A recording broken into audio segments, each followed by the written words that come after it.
Alright, let's talk about Etsy, the chaotic marketplace where grandma's knitting competes with AI generated art. But is Etsy actually a gold mine for side hustlers, or is it just another platform setting up for a digital roller complete with surprise fees, algorithm drama, and the occasional shop ban? Because not everyone makes it on Etsy. And today I'll break down how Etsy actually works, the secret marketing money, and the one thing that could get your shop shut down overnight. And stick around because if you are selling online, there's one tiny mistake that expose your data to hackers. Let's start with the part one. What is Etsy and why you care? So Etsy, imagine if Amazon, Pinterest, and a flea market had a babe. That's basically Etsy. Launched in 2005, Etsy was designed for handmade, vintage, and craft supplies. Won't find mass-produced iPhone cases here unless someone had painted it with the Bob Ross vibes. Etsy is now a $13 billion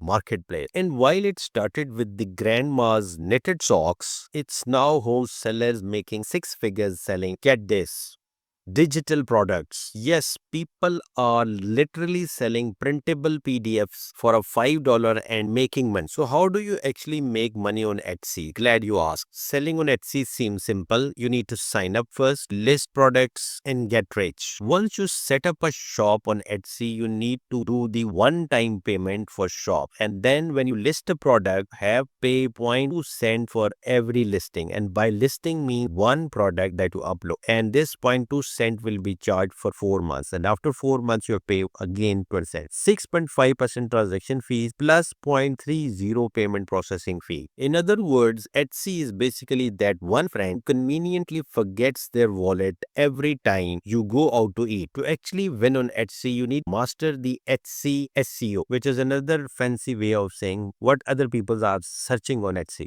And then there is marketing, like begging TikTok, make your product go viral. Because let's be real, Etsy algorithm favors the sellers, drive their own traffic. Furthermore, the Etsy has full control over your shop. If they decide you violated some vague policy, they can shut down your account. No warning, no appeal, just poof, gone. Which brings me to the dark side of Etsy. Etsy isn't all sunshine and handcrafted candle. For starters, the competition is brutal. There are over 7.5 million sellers, meaning your little cat sticker. There are probably 10,000 other sellers make the same. And let's talk about the Etsy random shop bans. Sellers have woken up to the email saying their shop was permanently suspended, sometimes for things like selling too well. And you think that these are the only risks on Etsy? Think again. Selling online means handling payment, customer data, and personal in, which is a hacker's dream if you're not protecting yourself. Which is why I recommend NordVPN. If you are running an online business, you need to secure your data. It encrypts your internet connection, protects you from cyber threats, lets you access Etsy even if you are traveling in a country that blocks it. Use my link in the description for a huge discount because getting hacked is way worse than paying. Still want to sell on Etsy? Great. Let's talk winning strat. Just listing a product and hoping for the best, that won't work. Here are the top 3 Etsy success tips. Number 1, sell digital products. No shipping, no inventory, just pure profit. Think planners, resume templates, wall art. Number 2, leverage TikTok and Pinterest. Viral video drive sales. Etsy rewards traffic from social media, so if you can get a trending video, boom, free traffic. Number 3, you Etsy ad wisely. They work, but don't waste money on unoptimized listing. And if you really want to stand out, consider selling customized products. So is Etsy worth it? Yes, only if you know what you are doing. So here's the TLDR. Etsy is great for creative entrepreneur, but it's not a guaranteed money maker. And lastly, Etsy can shut down your shop at any time.